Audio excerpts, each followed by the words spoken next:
श्री कृष्ण। श्री कृष्ण एक अद्वितीय वीर थे। अनेक सम्राटों के वे भाग्य विधाता थे, पर स्वयं सम्राट बनने की कामना उन्होंने कभी नहीं की। वे एक ऐसे महान वीर व्यक्ति थे जिनका जन्म कारागार में हुआ और मृत्यु एक वीरान वन में। उन्होंने विश्व को भगवद गीता दी। धर्म के तो वे सृष्टा ही रहे और इसी के साथ भारतीयों के हृदय पर अपनी अमिट छाप छोड़ गए। भगवान श्री कृष्ण। जन्माष्टमी श्री कृष्ण जयंती भगवान कृष्ण का जन्मदिन एक पर्व के रूप में संपूर्ण भारत में हिमालय से लेकर कन्याकुमारी तक प्रत्येक घर में मनाई जाती है। कारावास से नंदगोकुल में। उत्तर प्रदेश की मथुरा नगरी का राजा था उग्रसेन।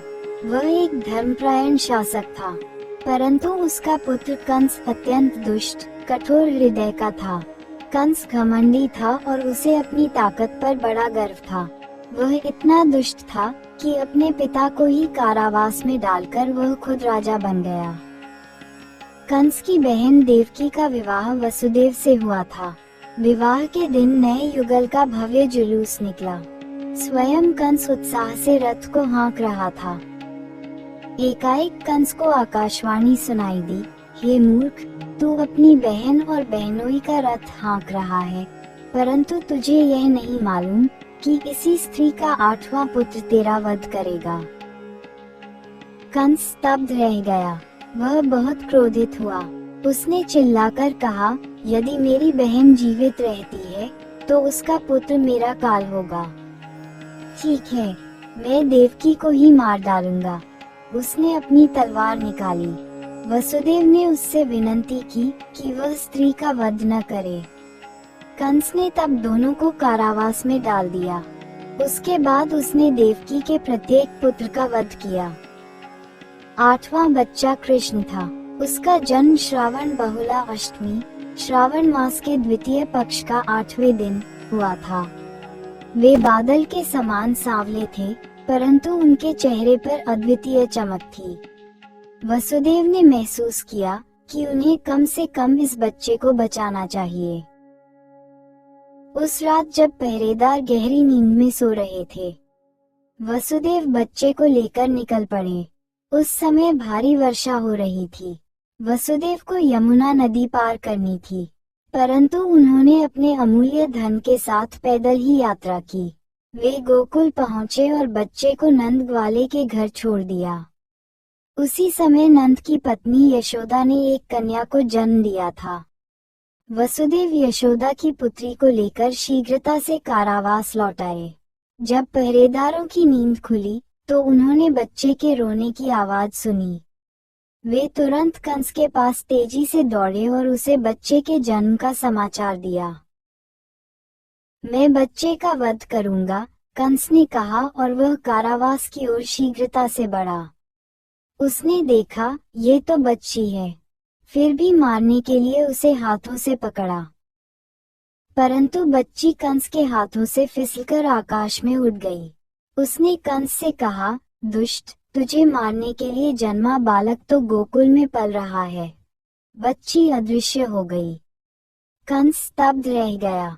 उसने निश्चय किया कि गोकुल में पल रहे बालक को मारना ही चाहिए, परंतु उसे किस प्रकार मारा जाए, उसने योजना बनानी शुरू कर दी। नंद की पत्नी यशोदा अपने सुंदर पुत्र को देखकर परम आनंदित हुई। बच्चे की मनमोहक मुस्कान से वह संसार को भूल जाती थी। कृष्ण की बाल लीलाओं की कथाएं अत्यंत मनोरंजक हैं। एक दिन गोकुल में एक सुंदर स्त्री अच्छे वस्त्र धारण कर आई। वह मुस्कुरा रही थी। उसने अपने स्तनों से बच्चे को दूध पिलाना शुरू किया। वास्तव में वह एक दुष्ट स्त्री पूतना थी, जिसे कंस ने कृष्ण को मारने के लिए भेजा था। उसका दूध जहरीला था, परंतु कृष्ण ने मुस्कुराते हुए दुग्धपान किया और दूध चूसते हुए उसके प्राण हर लिए। कंस ने 2 और राक्षस तृणावर्त एवं शकटासुर को कृष्ण को मारने के लिए भेजा। कृष्ण ने उनका भी वध कर दिया। ऐसा कहा जाता है कि ऐसी घटनाएं कृष्ण के महान भविष्य की सूचक रही हैं। कंस बहुत शक्तिशाली और दुष्ट था। उसके अत्याचार से नंद बहुत दुखी और भयभीत थे। ग्वालों ने गोकुल छोड़ने का निश्चय किया। वे वृंदावन की ओर चल पड़े। वृंदावन एक नगर के रूप में विकसित हो गया। कृष्ण और उनके साथी बहुत खुश हुए। जंगल, यमुना के तट, झाड़ियां और खेत उनकी हंसी और चिल्लाहट से गूंज उठे। वसुदेव की दूसरी पत्नी रोहिणी थी। वह गोकुल में रहती थी।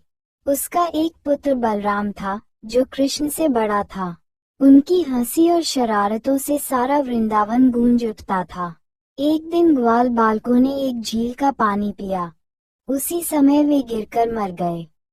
यह उस झील में निवास करने वाले एक विशाल सर्प के कारण हुआ, जिसने पानी को विषैला बना दिया था। कृष्ण ने इस विपत्ति का अंत करने का निश्चय किया। विशाल सर्प ने अपने आप को कृष्ण के चारों ओर लपेटने की कोशिश की, परंतु कृष्ण ने उसकी पूंछ पकड़ ली और उसके फन पर अपना पैर जमा दिया। सर्प ने संघर्ष किया और उन्हें हंसने का प्रयत्न किया, परंतु कृष्ण ने उसके फन को और मजबूती से दबाया और सर्प असहाय हो गया। कृष्ण ने उसे जाने दिया और सर्प ने झील को हमेशा के लिए छोड़ दिया। सब लोग बहुत प्रसन्न हुए। बाल बालकों का एक बड़ा समूह था।